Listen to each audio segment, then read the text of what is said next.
Selamat datang di channel saya. Di video kali ini, saya akan bahas tentang IPO PT Adi Kartiko Pratama Tbk atau bisa disingkat dengan kode emiten yaitu NICE, bergerak dalam penambangan biji nikel. Nah, ini adalah Popestus pinanya. Sebelumnya sudah saya bahas ya teman-teman. Oke, kita lihat dulu untuk ringkasan perusahaan emiten ini. PT Adi Kartiko Pratama Tbk didirikan pada tahun 2008 merupakan perusahaan yang bergerak di bidang pertambangan biji nikel melalui kegiatan eksplorasi melalui proyek nikel laterite yang merupakan kontributor utama dalam industri biji nikel global. Perusahaan berkomitmen untuk menyediakan biji nikel berkualitas tinggi bagi pelanggan perusahaan dengan berfokus pada berkelanjutan, keselamatan, dan inovasi. Perusahaan berupaya menjadi perusahaan yang bertanggung jawab dan memberikan dampak positif pada masyarakat di wilayah perusahaan beroperasi. Perusahaan percaya bahwa kesuksesan yang diraih adalah hasil dari kerja keras dan dedikasi karyawan. Dan perusahaan juga bangga dengan komitmen terhadap standar keselamatan tertinggi. Operasi perusahaan dijalankan sesuai dengan peraturan yang ketat, menciptakan lingkungan kerja yang aman, bermanfaat, dan memuaskan, serta memupuk budaya inovasi dan kolaborasi yang memungkinkan perusahaan tetap menjadi yang terdepan dalam industri. Untuk alamat emiten ini di Jalan Salumba nomor 80, Desa Kulon Anaiwoy, Kecamatan Kadai, Kota Kendari, Provinsi Sulawesi Tenggara, Indonesia 93118. Untuk situs perusahaan emiten ini di http://www.akp.co.id. Nah, itu dia teman-teman untuk ringkasan perusahaan emiten ini. Oke, kita lanjut. Nah, ini dia. Nah, ini dia nih pertambangannya. Nah, bukan pengangkutan nih, pertambangan biji nikel itu. Nah, jadi dia nih nambang langsung itu. Oke, kita lanjut ke informasi perusahaan IPO ini. Nah, kalau kita lihat sih untuk informasi perusahaan IPO ini tidak ada perbedaan sama sekali. Nah, kalau kita lihat sih untuk harga penawarnya didapatkan 438 dan 532. Nah, untuk jadwalnya tidak ada perubahan sama sekali. Kalau kita lihat penawaran umum di tanggal 3 Januari sampai 5 Januari tahun 2024. Nah, untuk listingnya di tanggal 9 Januari tahun 2024. Untuk underwriternya tidak ada perubahan sama sekali. Tapi kita lihat dulu untuk underwriternya nih. Nah, nanti kita lihat ya teman-teman ya. Kita lanjut dulu. Oke, kita lanjut ke penggunaan dana yang diperoleh dari hasil penawaran umum ini. Seluruh saham yang ditawarkan dalam penawaran umum perdana saham merupakan milik para pemegang saham penjual. Lah, jadi seluruh dananya ini milik para pemegang saham penjual. Nah, mari kita lihat nanti untuk saham penjual itu siapa. Oleh karena itu, seluruh dana hasil penawaran umum perdana saham akan diterima oleh para pemegang saham penjual dan perusahaan tidak menerima dana hasil penawaran umum perdana saham ini. Artinya perusahaan ini tidak menerima dananya ini teman-teman. Artinya para pemegang penjual saham saja yang menerima dana ini itu. Bukan untuk nama perusahaan itu. Nah, mari kita lihat lagi. Biaya-biaya yang dikeluarkan dalam rangka penawaran umum ini akan ditanggung seluruhnya oleh pemegang saham penjual berdasarkan jumlah saham yang dijual oleh pemegang saham penjual. Sesuai dengan POJK nomor 8 2017, perkiraan total biaya emisi tanpa pajak adalah sekitar berapa persen dari total dana yang diperoleh penawaran umum ini dengan rincian presentasi untuk masing-masing biaya dari total biaya yang dikeluarkan adalah sebagai berikut. Biaya jasa penjamin emisi efek sekitar berapa persen nantinya yang terdiri dari biaya jasa sebesar penyelenggara. Lalu juga ada biaya jasa penjaminnya, si underwriter fee-nya sebesar berapa persen nanti, ini manajemen fee-nya. Lalu biaya jasa penjualan, selling fee sebesar berapa persen nanti. Lalu ada biaya jasa profesi penunjang pasar modal sebesar berapa persen, yang terdiri dari biaya jasa, yang pertama, konsultan hukum besarnya berapa persen. Biaya jasa akuntan publik sebesar berapa persen, dan biaya jasa notaris sebesar berapa persen. Biaya jasa lembaga penunjang pasar modal sebesar berapa persen nantinya yang merupakan biaya jasa baik. Biaya lain-lainnya berapa persen termasuk biaya penyataan pendaftaran di OJK, pencatatan di BI, pendaftaran di KCI, biaya percetakan Popestus, biaya iklan koran Popestus ringkasan, biaya kunjungan lokasi dalam rangka uji tuntas yang berhubungan dengan hal-hal tersebut. Persoalan ini tidak berkewajiban untuk melaporkan relasi penggunaan dana kepada OJK sesuai dengan POJK nomor 30 2015 tentang laporan relasi penggunaan dana hasil penawaran umum. Lah, kenapa nggak dilaporkan ya? Jadi untuk pemegang saham seperti kita nih bingung, ini dananya nih buat apa?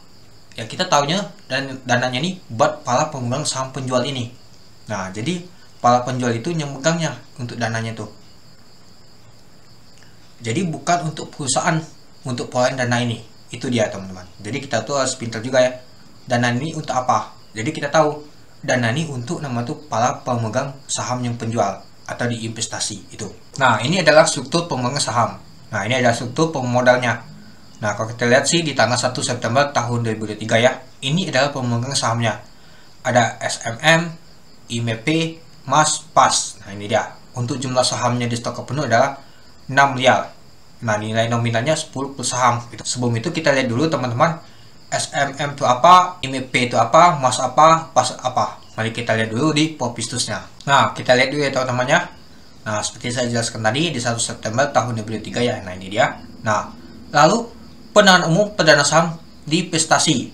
Nah dengan terjualnya seluruh saham divestasi dan pendanaan umum perdana saham ini, maka struktur pemodalan dan susunan pemegang saham perusahaan sebelum dan setelah pendanaan umum perdana saham secara performa akan menjadi sebagai berikut. Nah kita lihat dulu. Nah nilai nominalnya kan 10 per saham. Nah ada SMM, ada IMEP, ada MAS, ada PAS, lalu masyarakat. Nah ternyata tidak ada perubahan untuk modal ditetapkan dan disetorkan penuh. Nah ini dia sama. Tapi yang SMM ini teman-temannya, kalau kita lihat sih ini kan sebelumnya tuh 3 jutaan. Nah dia berkurang di teman-teman. Nah mungkin dia pindahkan ke sini ya. Nah yang master sama PAS ini sama ya. Nah jadi dia mengambil saham dari SM sama IMP ini, pindah ke sini dia, ke masyarakat. Itu dia. Oke kita lihat dulu SM ini siapa nih singkatannya. Nah kalau kita lihat sih PT Sungai Mas Mineral. Nah itu untuk keterangan singkatnya. Nah ini jenis jumlah dan presentasi saham divestasikan. Kita lihat dulu. Dalam rangka pendanaan umum perdana saham, SMM menawarkan sebanyak 608.202.000 saham atas nama miliknya dalam perusahaan atau mewakili sebanyak 10%. Nah itu dia, dari pendana dengan nilai nominal 10 itu setiap saham. Lalu jumlah dan presentasi saham sebelum pendanaan umum dan perdana saham. Nah SMM merupakan pemilik dari, nah kalau kita lihat tadi 3 miliar 102 juta lembar saham itu. Nah kalau kita lihat, nah lihat teman-temannya. Nah yang mewakili 51%. Nah itu dia. Nah jadi dia ini mengindahkan sini teman 10% nya. Nah jadi dia ini kan dari 51 jadi 41 jadi pindah ke sini dia itu. Nah ini juga sama 10% jadi pindah ke masyarakat semua itu. Boleh.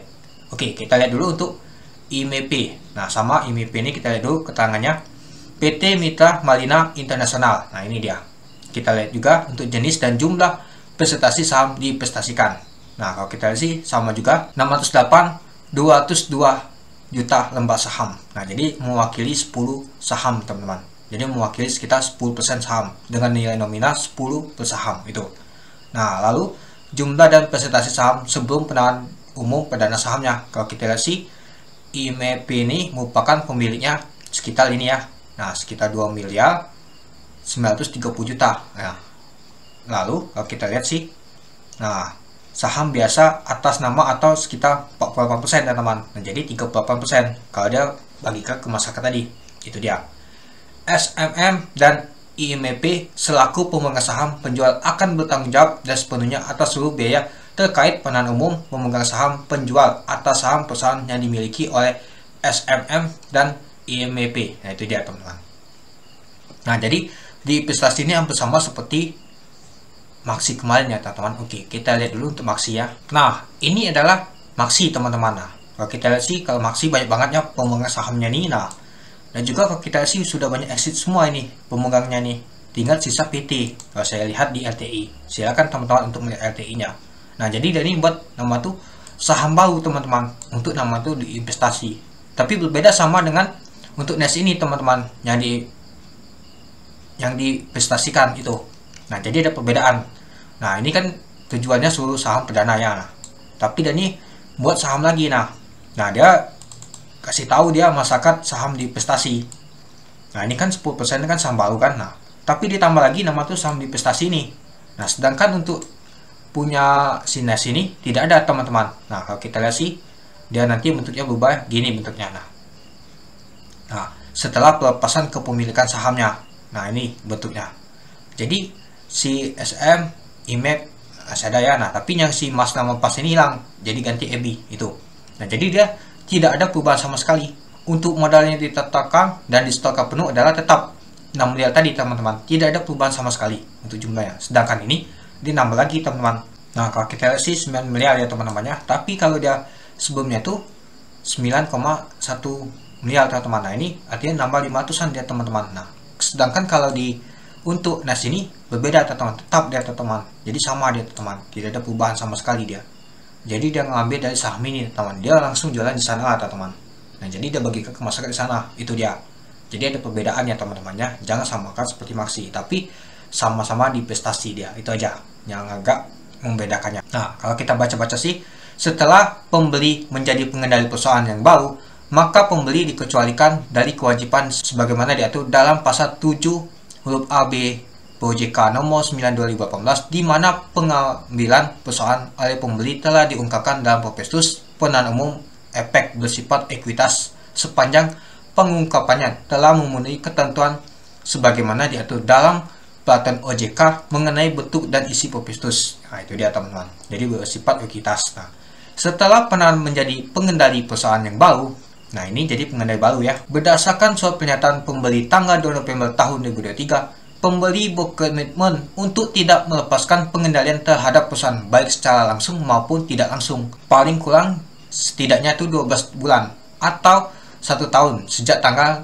pernyataan pendaftaran dinyatakan efektif oleh OJK. Itu dia teman-teman.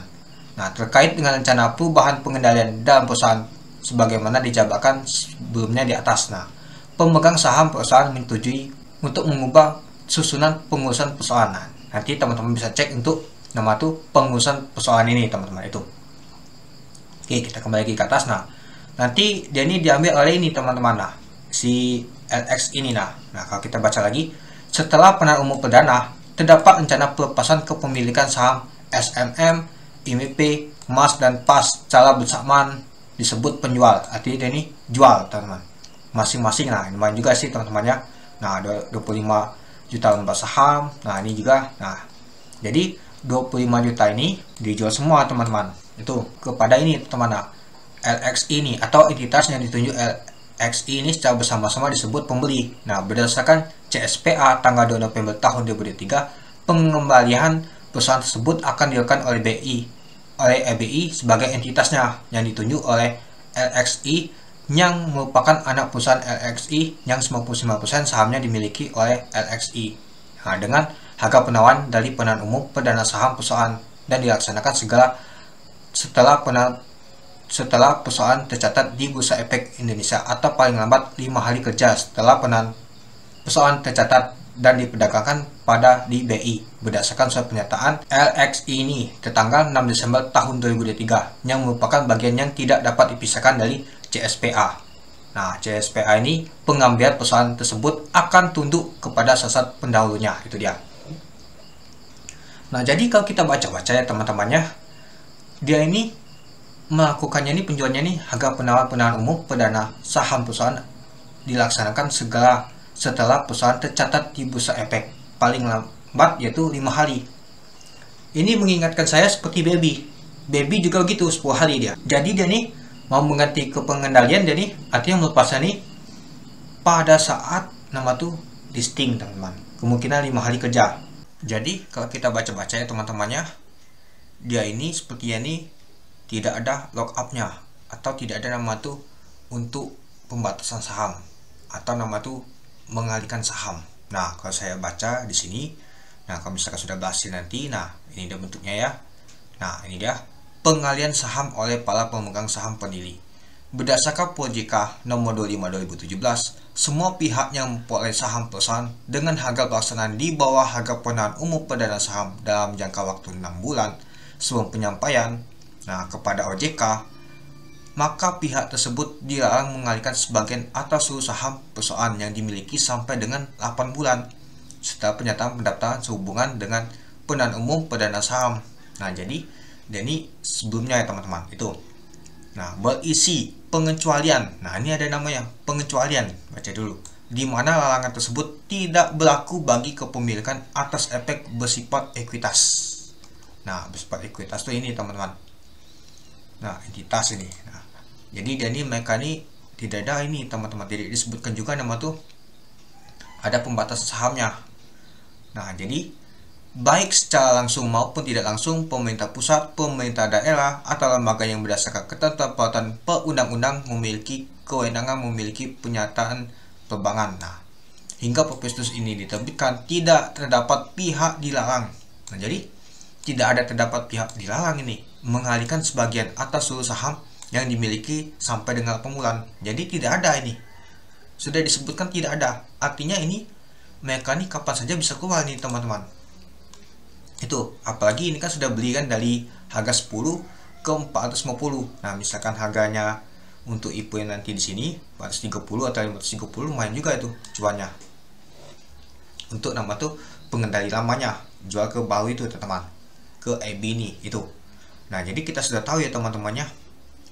Jadi dia ini agak kurang menarik pastinya. Ya, karena yang pertama tadi masalah di investasi. Yang kedua, perubahan direksi pastinya.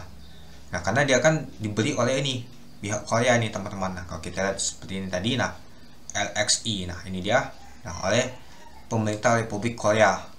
Artinya untuk saham nikel ini diambil alih oleh pihak orang Korea teman-teman itu. Nah, jadi kita tahu teman-teman bahwa nanti memperoleh persetujuan Dewan Direksi LXI. Nah, itu dia. Jadi kita dapat simpulkan ya teman-temannya. Nah, nanti bentuknya nanti setelah kepemilikan saham nanti begini bentuknya. Ada EB, ada SMM, dan IP. Untuk emas dan pas sudah tidak ada lagi ya. Nah, karena dia sudah jual ya. Nah, lalu ke masyarakat. Nah, itu dia teman-teman. Nah, jadi teman-teman tuh harus memperhatikan juga. Itu dia. Jangan sampai teman-teman tuh salah. Ya, salah nama itu ngambil keputusan. Baca perlahan-lahan untuk Perpestusnya ini ya. Apalagi ini ada perubahan teman-teman terkait dengan rencana perubahan pengendalian dalam perusahaan sebagaimana dijabarkan sebelumnya di atas.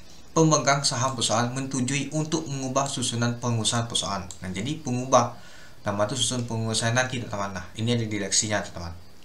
Nah, susunan anggota direksi dan dewan komisaris perusahaan setelah pembeli menjadi pengendali baru dari. Nah, jadi ini diganti semua pengendali barunya. Oke, mari kita lihat dulu untuk direksinya.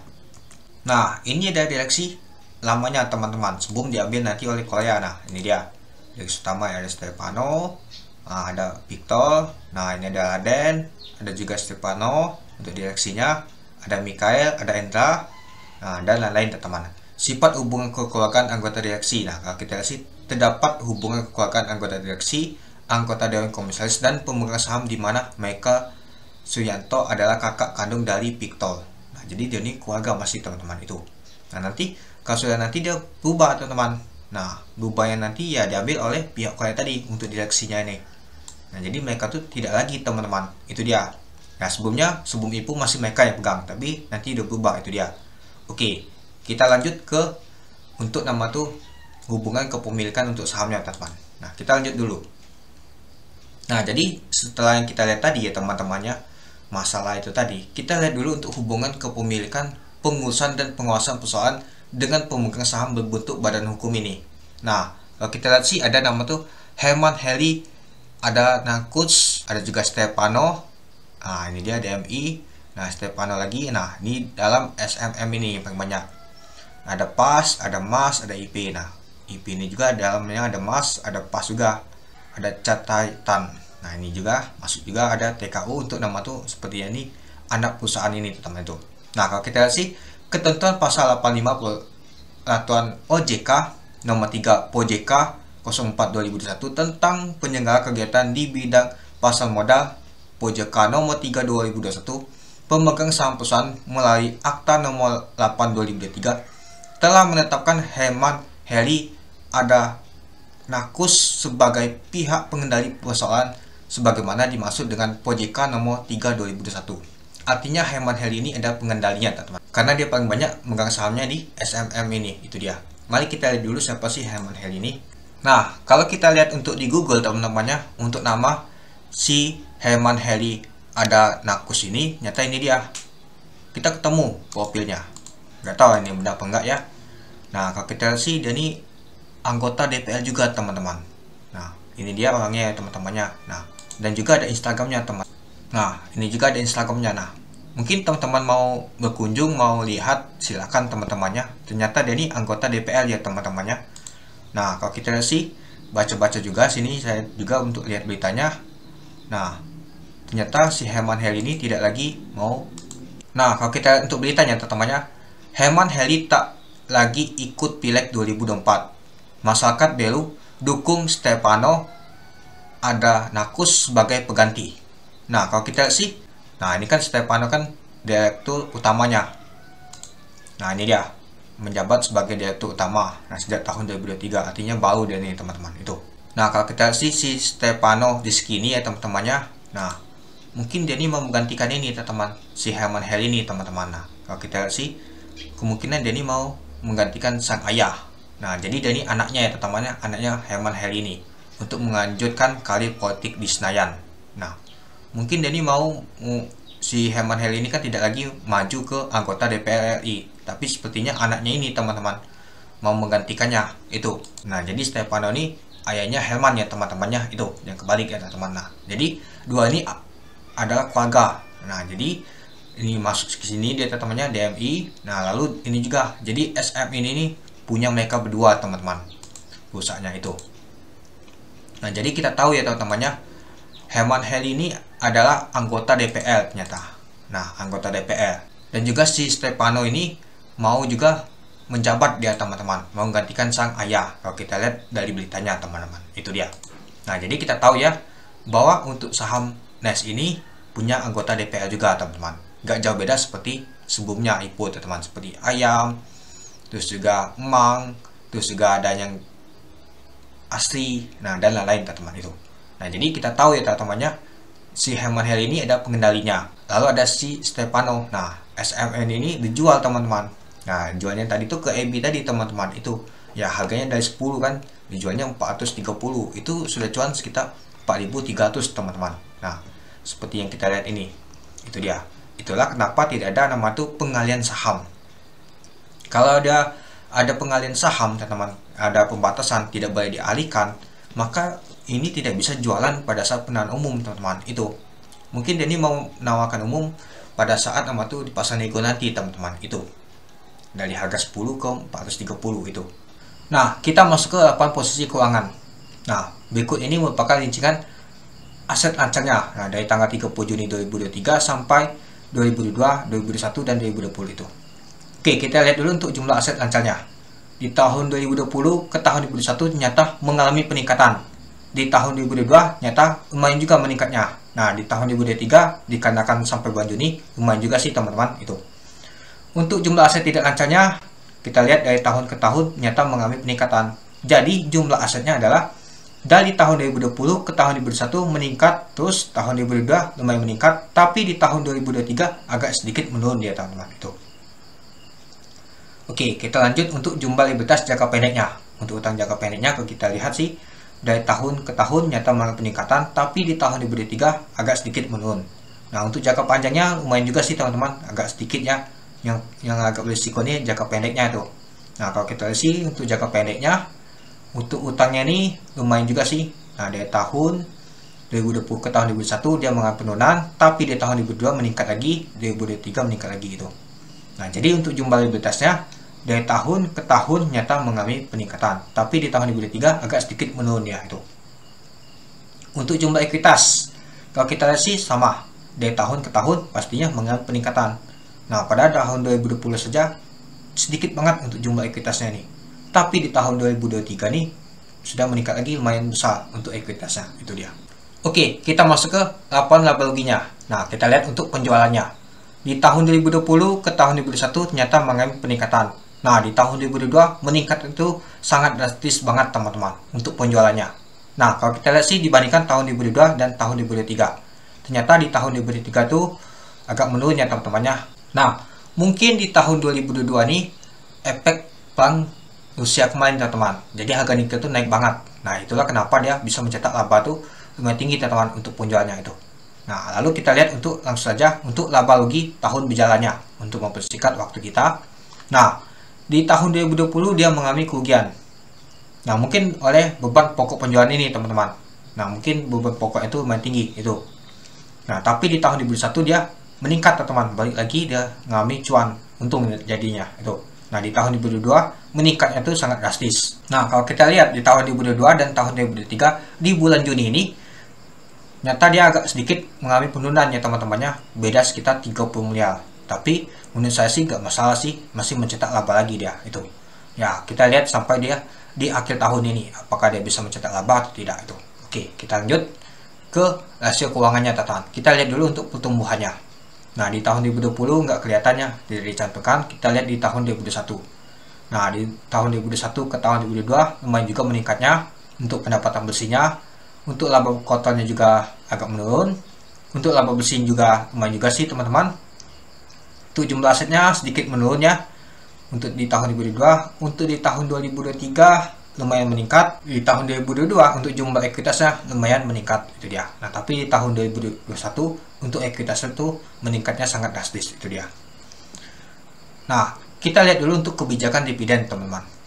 Nah, kalau kita lihat sih dia akan membagikan dividen sekitar 25%, teman-teman, minimum. Nah, kalau kita lihat sih dari laba bersih persoalan untuk tahun buku yang berakhir pada tanggal 31 Desember tahun 2023. Artinya tahun ini ditutup 2023 akan bagikan di tahun 2024. Nah, jadi lumayan juga ada mau bagi dividen di tahun 2024 nanti, teman-teman, sebesar 25% minimumnya. Bisa saja nanti lebih, teman-teman. Nah, semoga saja dia bisa mencetak laba lagi biar nanti dia bisa bagi dividen lumayan besar, teman-teman. Itu dia untuk di tahun 2024 nanti. Nah, semoga saja di tahun 2023 ini ditutup bukunya lumayan besar dibanding tahun 2022 itu. Nah, kita masuk ke policy nice. Untuk harga di 438, kita lihat di tahun 2022 dan di tahun 2023 disetahunkan. Untuk PBP-nya di tahun 2022 yaitu 30,24 kali, untuk di tahun 2023 yaitu 22,38 kali. Untuk PEL-nya di tahun 2022 itu 24,47 kali, untuk di tahun 2023 yaitu 32,85 kali. Untuk BP-nya di tahun 2022 itu 14,49, untuk di tahun 2023 yaitu 19,57. Untuk DEL-nya di tahun 2022 itu 221,73%, untuk di tahun 2023 itu 123,22%. Untuk lainnya di tahun 2022 itu 123,57%, untuk di tahun 2023 yaitu 68,13%. Untuk EPS di tahun 2022 itu 17,90, untuk di tahun 2023 yaitu 13,33. Untuk jumlah saham yang disetorkan penuh adalah 6 miliar. Untuk ekuitasnya yaitu 88 miliar di tahun 2022. Untuk di tahun 2023 itu 119 miliar. Untuk laba bersih di tahun 2022 itu 108 miliar. Untuk di tahun 2023 disetahunkan yaitu 81 miliar. Untuk total hutang di tahun 2022 itu 195 miliar. Untuk di tahun 2023 itu 146 miliar. Untuk market cap di 438 adalah 2,6 triliun. Nah, itu dia, teman-teman, untuk policy nice di tahun 2022 di tahun 2023. Kalau kita lihat sih tidak ada perubahan sama sekali. Kalau kita lihat di harga 438 ini tetap saja mahal itu. Ini sangat mahal banget, teman-teman. Tapi kalau kita lihat sih untuk DEL-nya dia menurunnya di tahun 2023 ini itu. Oke, kita lanjut. Kita lihat dulu nama untuk penjatan terpusatnya, teman-teman. Nah, dan pendanaan umum perusahaan dengan dana dihimpun sebesar 532 miliar. Nah, jadi ini masuk ke golongan 3 ya, teman-teman. Nah, ini dia golongan 3, jadi kan 500 miliar kan. Nah, jadi kalau kita sih dalam hal ini terjadi kelebihan pemesanan pada penjatan terpusat, nah, dibandingkan batas alokasi saham. Nah, jadi ini masuk ke pendanaan umum ketiga ini. Nah, dengan batas minimum, nah kalau kita lihat sih untuk batas minimumnya yaitu 50 miliar, artinya alokasi sahamnya sekitar 7,5% itu. Nah, jadi sekitar 50 miliar ya itu. Nah, jadi ini agak lumayan juga sih, teman-temannya, tapi perlu diperhatikan juga itu. Oke, kita lanjut lagi. Nah, kita lihat dulu untuk penjamin emisi efeknya atau underwriter-nya. Kalau kita lihat sih yang paling banyak megang ini adalah PT UFK Hinan Sekuritas yaitu 98,86%, lalu PT Trimega Sekuritas Indonesia Tbk 0,57%, lalu PT KB Pabrio Sekuritas yaitu 0,57%. Nah, kalau kita lihat sih AI yang pegang paling banyak, lalu ada LG, lalu ada CP. Nah, jadi LG sama CP ini nggak dianggap aja teman-teman, kecil banget ya, 1% aja nggak dipegang dia. Paling banyak adalah si AI ini itu. Nah, jadi kita sudah tahu ya, percuma saja sih dia ngawal 3, tapi dia paling banyak si AI. Kalau bisa sih bagi rata kalau menurut saya itu. Oke, kita lanjut lagi. Nah, bagi teman-teman yang memesan untuk NES, silakan. Nah, untuk pemesanannya di tanggal 3 sampai 5 Januari tahun 2024. Nah, tutup jam 10 pagi untuk di tanggal 5 Januari tahun 2024 itu. Oke, kita masuk kesimpulan teman-teman. Yang pertama, kinerja perusahaan saham NES dari tahun 2020 ke tahun 2022 mengalami peningkatan dari segi pendapatan penjualan, tapi di tahun 2023 sedikit menurun pendapatannya sampai bulan Juni dibanding tahun 2022 bulan Juni kemarin. Nah, itu. Yang kedua, tujuan pengguna dana kurang menarik, bukan untuk perusahaan seperti bayar hutang, modal kerja perusahaan, belanja modal perusahaan, bukan. Malah dana IPO untuk penjual sahamnya sendiri itu. Nah, kita tahu ya tadi ya, siapa pemilik untuk perusahaan ini teman-teman, itu dia. Jadi dia menggunakan dananya untuk apa, kita kurang tahu itu. Yang ketiga, untuk underwriter dari IPO saham NES adalah AICPLG. Semua yang dikawalnya bagus, tidak pernah kecewa, sering ditutup zona hijau dan A. Tapi barang banyak dipegang AI, yang lain cuma 0,57% barangnya. Oke, kita lihat dulu untuk underwriternya, UOB Kai Hinan Sekuritas AI. Nah, ini dia. Nah, ini juga ngawal akun nanti teman-teman. Kalau saya flashback, seperti baby dia teman-teman. Ya, ke baby paling ditutup 9% dia teman-teman. Kalau misalkan si NES ini nanti. Tapi kita nggak tahu ya teman-temannya itu. Nah, kalau kita lihat untuk terikutnya seperti BIT 17%, Suni, Kuning, GTLA 2 kali A, Enkel 4%, RAM 5 kali A, Red 7 kali A, Baby 9%, Koka 32%, Ayam 1 kali A. Nah, kalau kita lihat sih belum pernah ditutup di zona merah untuk AI ini itu. Oke, kita lanjut. Nah, lalu ada KB Pabilu Sekuritas CP. Nah, kalau kita lihat sih dimulai dari tahun 2021, MTEL dan WMPP minus semua. Nah, lalu ada Goto 13%, Rapi 1 kali A, Beli Kuning, MKTL 8%, Halo 17%. Nah, untuk SMIL 2 kali A, untuk MSI 5 kali ALB karena papan akresasi, dan IOTF 1 kali A. Jadi kalau kita lihat sih untuk KB Pabilu Sekuritas ini beragam macam teman, bervariasi dia ngawal sahamnya itu.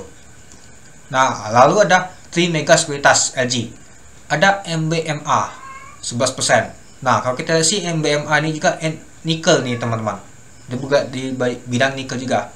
Kalau kita lihat untuk nikel saat ini cenderung agak menurun ya teman-temannya, apalagi saham-saham nikel pada turun semua seperti MBMA ini. Nah, silakan teman-teman cek untuk saham-saham nikel itu. Lalu ada PKTL 11% juga, Maha 2 kali A, Cyber 2 kali A, Mutu 1 kali A. Nah, itu dia teman-teman. Nah, jadi kita sudah tahu ya teman-temannya untuk terikutnya tuh lumayan juga itu. Tapi yang paling banyak pegang itu adalah AI. Nah, itu dia. Yang keempat, IPO saham NES tergolong sangat mahal policy-nya. Lalu sahamnya diinvestasi mirip seperti IPO saham Maxi itu, dan pengendalian seperti Baby. Nah, jadi kita tahu semua ya teman-temannya, dia bugatnya seperti Maxi dan juga seperti Baby itu. Jadi perlu diperhatikan juga. Nah, itu. Yang kelima, ada IPO saham Mang, Cega, Smile, Ako. Mungkin dana retail akan terpecah, mau pilih IPO yang mana tertarik untuk ikut. Nah, jadi kalau kita sih ini tidak ada balangan semua teman-teman itu. Nah, yang keenam, pastinya saya skip ini teman-teman. Meskipun prospek nikel bagus untuk kedepannya, tapi ada masa di prestasi tadi dan lainnya. Saya lebih milih saham IPO yang lain yang lebih menarik pastinya itu. Dan juga untuk nikel harganya masih cenderung turun terus dia teman-teman. Contoh saja, saham-saham nikel yang baru IPO kemarin tuh yang dikawal oleh LG, yaitu MBM aja turun terus ke bawah dia. Gimana untuk saham NES ini nanti teman-teman, perusahaan nikel. Nah, itu. Jadi saya akan skip untuk NES ini.